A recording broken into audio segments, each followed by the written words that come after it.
few months ago, I was watching a debate between Keffels and a defender of the British monarchy who goes by Cybersmith. About halfway through the debate, this happened. It's likely Kim Jong Un is ever going to be accused of a crime, or a sitting American president be taken away in handcuffs. Kim Jong Un is a monarchist. Is Kim Jong Un a king? To answer that question, we need to know what monarchy is and what it isn't. When most people think of monarchy, they think of a single, powerful, hereditary ruler. Apparently, that's what Keffels thinks monarchy is. Those traits are usually found in monarchies, and by those standards, the Kims would appear to be monarchs. But is that all it entails? What is the essence of monarchy? What fundamentally distinguishes kingship from other political systems? Today, I'll attempt to answer that question, as well as refute some popular misconceptions about monarchy. Let's dive in.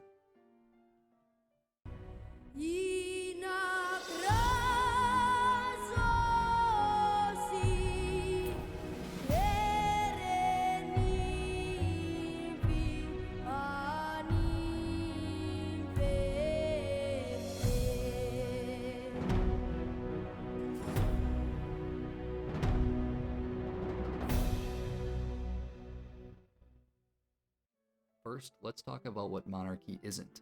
Some people believe it always entails a powerful sovereign. These people would say monarchy is synonymous with absolute rule, or even totalitarianism. But that isn't the case at all. Of course, some monarchies were more powerful than others. The absolute monarchies of the early modern period are on one side of that spectrum. But even these dreaded absolute monarchies look relatively weak compared to the power of the modern state. In truth, no king ever had de facto absolute power, not even centralizing absolutists like Louis XIV. The medieval kingdoms of Western Europe were significantly less centralized and powerful. Although they weren't limited de jure by any written constitutions, these kings had plenty of de facto limitations on their power. Far from having absolute authority or anything approaching it, these kings were constantly preoccupied with putting down rebellious nobles whom they relied upon for taxes and the raising of armies. Examples of even weaker monarchies include the Japanese emperor, who had effectively no de facto political power. In Japan, the real power behind the throne was the shogun. Another example is the Merovingian dynasty, which ruled the Franks from AD 481 to 751. The Merovingian kings had a largely ceremonial role with very little de facto power. Instead, the Carolingian mayor of the palace was really in charge. These kings ranged from extremely powerful to essentially powerless, but they were all still kings. Therefore, monarchy is not defined by a ruler's amount of political power or lack thereof. What about one-man rule? Again, this is usually the case, but not necessarily so. Plenty of kingdoms have been ruled by two or more monarchs simultaneously. The Spartans were famous for having a diarchy, where two co-equal kings reigned in parallel. Although it often resulted in civil wars, the Romans were famous for dividing power between two or more emperors. Or consider another example. From 1689 to 1702, King William and Mary shared joint rule over England, Scotland, and Ireland. Clearly, monarchy isn't defined simply as one-man rule. What about hereditary succession? Here again, this is not a necessary condition. Most kingdoms are, of course, hereditary. This is a natural condition because parents always seek to pass down an inheritance to their children. But not all monarchies were strictly hereditary. Some monarchies have been elective.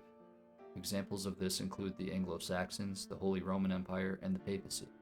It should be noted that in these cases, the monarch isn't elected in the way we would imagine, namely through universal manhood suffrage. These were far from democratic. Rather, it was the decision of a small group of nobles, or cardinals in the case of the papacy. In some monarchies, like in the early Roman Empire, succession often went through adoptive sons. But the Romans never developed clear laws of succession, and this was continued by the Byzantines. So far, we've seen that kings are not necessarily all-powerful, nor do they always reign alone, and neither are they always hereditary. Even if most monarchs share those traits, clearly they are not the essence of monarchy. That brings us to an obvious question, which is the focus of my video. Among all this diversity, what, if anything, do all kings have in common? What is the essence of monarchy? To answer that question, let's take a survey of various ancient kingdoms. For our guide, we'll be primarily referencing a book called Kingship by Francis Oakley, as well as a few other sources. As we go along, you'll find all my sources numbered with more details in the video description below. With that, let's begin. Before we dive back into history, a short introduction about kingship is in order. In his prologue, Oakley gives us moderns a sober and startling truth. For several millennia at least, it has been kingship and not more consensual governmental forms that has dominated the institutional landscape of what we today would call political life. For that certainly appears to have been the case from the time of the Neolithic Revolution all the way down to the acceleration in the 19th century of the Industrial Revolution and the concomitant shift of a growing percentage of the world's population into essentially urban modes of production. In other words, kingship is ancient and universal. In terms of its antiquity, its ubiquity, its wholly extraordinary staying power, the institution of kingship can lay strong claim to having been the most common form of government known worldwide to man. Given that kingship is so ubiquitous, Oakley laments that modern political philosophers haven't focused enough attention on it. Rather, these scholars usually devote undue attention to history's rare and relatively short-lived Republican sideshows. Seen in light of the long train of kingship, these are exceptions to the monarchical rule. Oakley goes on to call kingship nothing less than the political common sense of humankind. I imagine Thomas Paine is rolling in his grave over that comment. That is, if he had a grave. But I digress. That's a subject for another video. Having established the universal and ancient pedigree of monarchy, let's follow Oakley as he surveys various ancient kingdoms and see if we can find, amidst their diversity, the heart of kingship. Oakley suggests that the roots of the institution of kingship reach so deeply into the past that they are lost to us in the shadows of prehistory.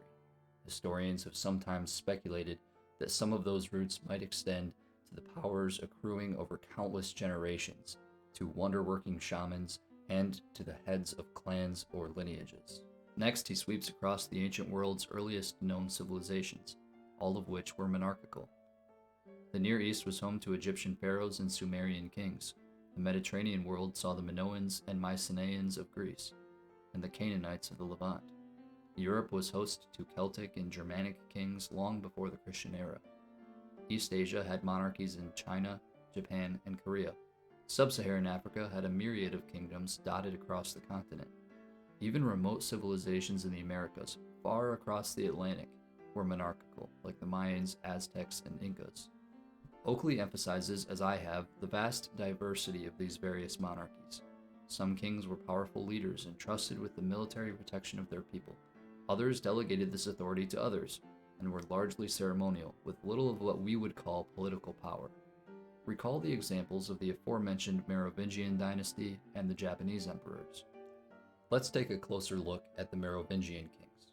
Oakley tells us that their insistence, unlike the rest of the Franks, in wearing their hair long, may well have been of religio-magical significance, an interpretation supported by Vandal and Norwegian parallels, as also the custom whereby they traveled around, like the German fertility goddess Nerthus, in a cart, sacred chariot, drawn by white oxen.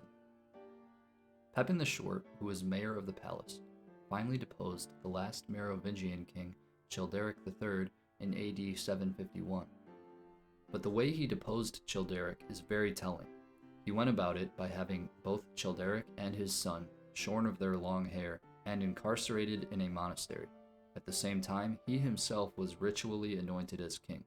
Now let's turn to the Japanese emperors. Oakley reveals that the ancient chronicles traced the origins of the Japanese Empire all the way back to the primordial decision of the kami, or great ancestral deities, to send down to earth from heaven the grandson of the sun goddess, charging him with the conquest of the realm and promising him that the imperial succession would continue unbroken and prosperous, co-eternal with heaven and earth. Although they lacked what we would recognize as political power, the Japanese emperors were believed to be divine, descendants of the sun goddess Amaterasu. Japan still has an emperor to this day, and he was officially believed to be divine until 1946. After Japan's defeat in World War II, Hirohito was allowed to remain on the throne, but the United States forced him to reluctantly renounce his divinity. Oakley then compares these so-called do-nothing kings to the Balinese kingdoms of the 19th century. His remarks are as follows. One historian has painted an arresting picture of what he calls the theater state, involving an essentially expressive form of kingship in which power served pomp, not pomp power, and in which mass ritual was not a device to shore up the state, but rather the state, even in its final gasp, was a device for the enactment of mass ritual. Now let's look briefly at the Egyptian pharaohs. Oakley notes the following. From Rekhmir, the vizier of Thutmose III, has come down to us a classic definition of the Egyptian kingship, one that reflects enduring Egyptian attitudes toward their rulers. What is the king of Upper and Lower Egypt? He asked, and the answer, he is a god by whose dealings one lives, the father and mother of all men, alone by himself without an equal. The Egyptian kingship, then, was divine. It dated back to the very creation of the universe. It was embedded eternally in the cosmic order itself. Unlike the aforementioned kings, the pharaohs wielded what we would recognize as de facto political power. But nevertheless, military leadership wasn't their only role, or even their most important role. Oakley says that Egyptian and Mesopotamian kings were often depicted as warrior kings, heroic leaders in battle, but perhaps the most frequent and most significant battles in which they took part were symbolic ones, ritual battles of cosmogonic import. Continuing, he notes, thus, when we read that Amenhotep III strove to make the country flourish as in primeval times by the designs of Mot, a word usually rendered as truth or right order, we have to realize that what Mot denoted was not simply human or societal justice, but rather the inherent structure of the cosmos, of which justice is an integral part. Oakley goes on to explain how everything from the regularity of the seasons to the success of the harvest were seen to depend on the pharaoh's faithful discharge of his ritual responsibilities. Shifting away from Egypt, Mesopotamian kings had a less exalted status, yet they still had similar responsibilities. Even if they weren't seen to be gods themselves, they were nevertheless a conduit between heaven and earth. Oakley says, for Mesopotamian kings, the link between their person and the fertility of the land was a less direct one. It stemmed not from their own divinity, but from the success with which they discharged the task of looking after the gods on behalf of their people. This they did via a formidable cycle of cult festivals, rites, and offerings, one of the oldest of them being a fertility rite. Linked with the accession of a new king, it involved the sacred coupling of king and priestess, taking the roles, respectively, of the shepherd god Dumuzi Tammuz and the fertility goddess Inanna, a marriage, in effect, of the creative powers of spring. Now let's quickly shoot across the Atlantic and observe what was going on in the Americas. Quoting a historian of Mayan kingship, Oakley includes the following passage. The magical person of the king was the pivot and pinnacle of a pyramid of people. His person was the conduit of the sacred, the path of communication to the other world, the means of contacting the dead, indeed of surviving death itself. He was the clarifier of the mysteries of everyday life, of planting and harvesting, of illness and health. The people reaped the benefits of the king's intercession with the supernatural world and shared in the material wealth his successful performance brought to the community. The following is a long quote, but bear with me because it's absolutely fascinating. The ancestral hero twins also figured large in the Temple of Inscriptions, which Pakal the Great, long-reigning king of Palenque, constructed in the last decade of his life, and which remains one of the most celebrated of the many extraordinary monuments surviving in the Mesoamerican region. Many of those royal ancestors are depicted on the richly decorated lid of the great sarcophagus which Pakal had himself provided for, and the central image on that lid represented Pakal's fall at death, down the great trunk of the world tree, into the open jaws of the other world. At the same time, a sense of resurrection is incorporated into this death image. As Pakal falls, he is accompanied by a bowl of sacrifice, marked with the glyph of the sun. Like the sun, the king would rise again in the east after his journey through Xibalba. He was, after all, the living manifestation of the hero twins, who had set the example of how to defeat the lords of death. Did any of that sound familiar to you? St. Paul declares in Romans that what may be known of God is manifest in them, for God has shown it to them.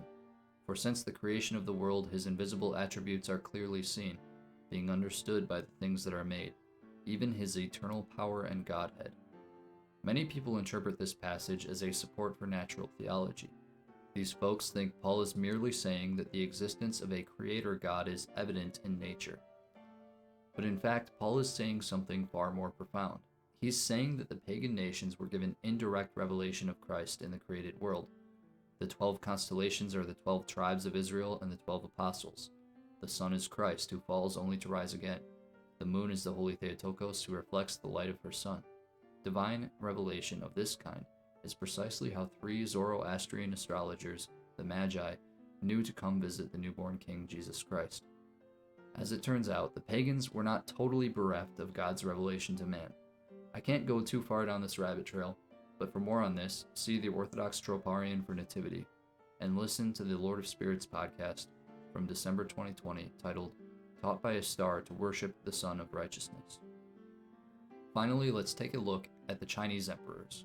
Oakley says that the Chinese emperor proved in the long haul to be the most stable and enduring manifestation of what has been called the autocratic state, or state as the embodiment of the cosmic totality, with the emperor identified with the cosmic center, which was also the place of the ancestors. Thus, for 2 millennia and more, it remained the emperor's duty, as son of heaven and possessor of the mysterious mandate of heaven, to bridge the gulf between heaven and earth, and by scrupulously performing a cyclic round of rituals and sacrifices to secure the maintenance of order, cosmic no less than natural, natural no less than societal. As late as October 6, 1899, the Peking Gazette carried a decree in which the emperor confessed his own sinfulness as the likely cause of drought in the land. The altars of earth and heaven to the north and south of the imperial palace at Beijing, at which the emperor offered sacrifice at the summer and winter solstices respectively, was meant to indicate the cosmic totality at the center of which the emperor dwells, as the all-commanding axis mundi, on which both the order of the universe and that of society and the state depend. Many more examples could be cited, but to keep this video from being overwhelmingly long, that will suffice for now. Returning to our original question, what do all these kings have in common? Whether they were so-called do-nothing kings like the Japanese emperors or powerful military leaders like the Egyptian pharaohs, they all had one fundamental commonality. The answer is that all these kings were sacred. In short, sacrality is the essence of kingship. Sacred kingship. You know what? I like the ring of that. Sounds like it could be the title for a great YouTube channel. Anyways, summarizing Francis Oakley's work, Dr. Russell Martin says the following. Francis Oakley has argued in one of the most important modern studies of kingship that kingship was and is 2 things. It is ubiquitous, it appears in every culture, on every continent on this planet, and in every period of human history, and it is sacral. It is rooted in religion. For Oakley, and other scholars who are following up on his work, like me, these 2 features make it enduring and natural in human history. Where there is religion, there are kings. Where there are kings, there is religion. These are the impulses of humanity, and why kingship is so enduring and successful. In fact, as Robin Fox, a famed British anthropologist, put it, 3 things only are found everywhere: the mother-child bond, the incest prohibition, and kingship. To further beat this dead horse, Michelle Gilbert says that kings are sacred is an anthropological and historical truism. Before we continue, I must insert a side note about Christian kingship. Our survey revealed that royal sacrality has taken different forms in various cultures. In pagan societies, as we've seen, it wasn't uncommon for the king to be regarded as a god or a demigod. Of course, in Christian societies, this is unacceptable. None of what I've said should be taken as an endorsement of pagan religious practices. It goes without saying that idolatry is the worship of demons, and it's absolutely abhorrent to God. Nevertheless, Christianity, while not regarding men as gods, still retains a sacred view of the world, and still regards kingship as sacred. I will try to keep this relatively quick, because I plan to cover this material in other videos, but the following are just some examples of sacred kingship in a Christian context. The royal touch was a ritual whereby French and English monarchs touched their subjects, regardless of social class, with the intent to miraculously cure them of various diseases. Coronations often involved the sovereign being anointed with oil, usually in a church during a liturgical rite. This practice is clearly of biblical origin. The anointing was considered to be a sacrament that conferred God's grace on the king or queen. Closely connected to this is the concept that Christian sovereigns derive their authority from God. As St. Paul says in Romans 13, "For there is no authority except from God, and the authorities that exist are appointed by God." In spite of the British monarchy being only a shell of its former self, coins bearing the image of King Charles III continued to declare De gratia rex, which means king by the grace of God. While the emperors were not priests in the usual sense of having the power to confer sacraments, they were more than mere laymen. The Christian Roman emperors did, in fact, have a semi-priestly status. This semi-priestly status is exhibited by the fact that the emperors, both Byzantine and Russian, were afforded the privilege to enter the sanctuary during the Divine Liturgy and to receive Holy Communion just like the clergy. The emperor's coronation even resembled in some ways the ordination of priests. For clarification on the emperor's semi-priestly status, Oakley quotes Demetrios Chromatianos, a 13th century archbishop, as follows: "The emperor was the wise defender of the faith and regulator of order in the church. With the single exception of the sacramental office," Demetrios said, "all other privileges of a bishop are clearly represented by the emperor, and he performs them legally and canonically." In connection with the last point, Christian Roman emperors considered it their duty to maintain the true faith. St. Constantine was known to say, "One God, one Lord, one faith, one church, one empire, one emperor." This is what ultimately spurred him to call the Council of Nicaea in AD 325. This conviction was shared by his successors, and was likewise the motive that spurred the other ecumenical councils, all called by emperors. I will mention one more, and this last one might be my favorite. The Byzantine emperors considered themselves the defender of all Christians, even for those outside the empire's borders. St. Constantine the Great wrote a flattering letter to Persian King Shapur II, which could be interpreted as subtly threatening. In this letter, Constantine reminds him, "Treat them, the Christians, with the affection that befits your goodness." 2 centuries later, threats turned into action against a foreign persecutor of the church. Yusuf, king of Himyar, was a Jewish ruler in what is today Yemen. In AD 523, he began to persecute the Christian population of his realm. When Emperor Justin I became aware of this, he coordinated with King Caleb of Aksum to do something about the situation. Using the Byzantine navy in the Red Sea, Ethiopian troops were sent to Himyar, where they proceeded to end the persecution and defeat Yusuf in 527.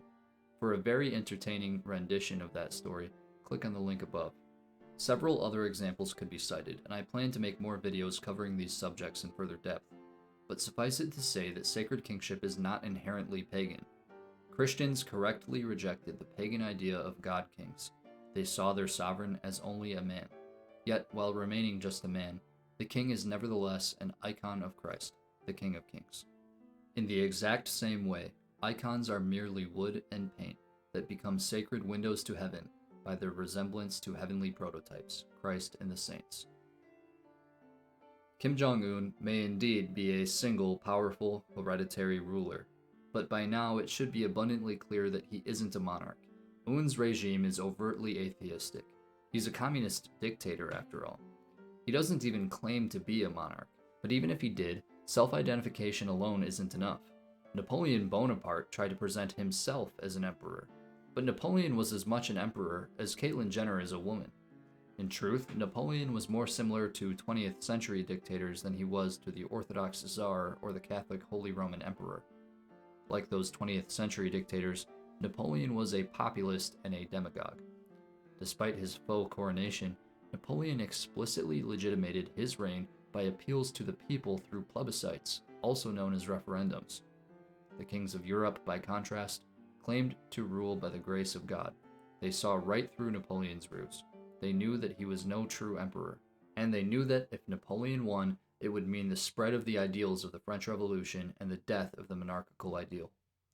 When Keffels confronted Cybersmith with the claim that Kim Jong Un is a monarchist, he was caught completely off guard. He had no sufficient reply because he didn't know about the concept of sacred kingship. In response to Keffels' claim, all he could do was flounder with the following reply. Kim Jong Un is a He's- monarchist. No, he's not. Yes, he is. He's the third in the bloodline of the absolute rulers of North Korea. That is officially a coincidence. How is it functionally different? The only difference is that it's an absolute monarchy. Well, no, he didn't ascend to power because his dad was the previous supreme leader. That is officially just a coincidence. How is that a coincidence? In which process then did he ascend to power? Like 3 generations of family as the absolute rulers in North Korea. That's monarchy. It can have a different name, but it is functionally the same. None of them had crowns, none of them claimed the government as their personal property, and none of them claimed right to rule on the basis of bloodline. It just happens that they were related, and there have been plenty of republics where leaders have been related. I mean, look at the Bush family in the USA, for example. Cybersmith is a poor defender of monarchy because he doesn't believe in the essence of monarchy, which is sacred kingship. In fact, right after this exchange, he denies that there's any religious justification for his monarchism. He doesn't appear to be a Christian. As far as I can tell, he's simply a secular admirer of the British Empire and their system of government. At the very least, his arguments are totally secular. But at the end of the day, that sort of worldview, a materialistic worldview, cannot support monarchy. That position will always lose. Sure, you can make lots of good secular arguments for monarchy, but it can't end there. Trying to argue for monarchy on the basis of materialistic arguments alone is just as insufficient as trying to argue for the existence of God without appealing to divine revelation. You might succeed in proving that there's a deistic creator God, but you will never arrive at Jesus Christ. In the same way, monarchy has no substance without sacred kingship. Therefore, it's crucially important for monarchists to understand this concept. If you want to watch the rest of this debate, it's linked above for your viewing pleasure. Understanding the fundamentally sacred nature of kingship also reveals the problems with the so-called neo-reactionary movement, also known as NRx. The unofficial spokesman for this movement is a man by the name of Curtis Yarvin, otherwise known as Mencius Moldbug. Yarvin and his followers are monarchists, but the monarch they envision is a secular head of state. If you listen to any interviews of Moldbug, he never argues for sacred kingship. Rather, his ideal monarch is something like a capitalist CEO. While he makes some good arguments and has some useful points, again, this is a totally insufficient line of argumentation. Worse, idolizing one-man rule for its own sake, divorced from any sacred grounding in the true faith, is spiritually dangerous. As Stephen from Theopolitics has pointed out, the Antichrist will be a powerful, strongman political leader, but he will not be an orthodox sacred monarch. Father Michael Ascool concurs with that assessment when he says, the Antichrist will, almost ironically, establish a secular monarchy, an ecumenical or world kingship. In the end, of course, he will be overthrown by Christ, whose kingdom will have no end. Presumably, people like Moldbug and Cybersmith will welcome the Antichrist with open arms. Let's pray we don't make the same mistake. Before closing out this video, I just wanted to add a small caveat regarding Francis Oakley. I strongly recommend you guys read his work, but I will say I disagree with his ultimate thesis. After demonstrating the ubiquity of sacred kingship, he argues that Christianity was the reason for its dissolution. He argues that the Christian worldview introduced a sharp distinction between sacred and secular, heaven and earth, God and man. In short, he thinks sacred kingship is a pagan idea that Christianity was bound sooner or later to dissolve. Oakley, as far as I know, is not a Christian, much less an Orthodox Christian. Unfortunately, he doesn't realize that we do, in fact, have a sacred view of the world. Therefore, we have plenty of room for sacred kingship, at least in the Orthodox Church. I will return to Oakley's work in future videos and critically address his thesis there. But for now, just be aware that Oakley's books, however useful, are not from an Orthodox perspective. I still recommend him, but I just advise you to read him with discernment. Thank you for watching. If you enjoyed this video, please drop a like and subscribe, and share this video with anyone you know who might be interested in this content. With that, I'll see you guys next time.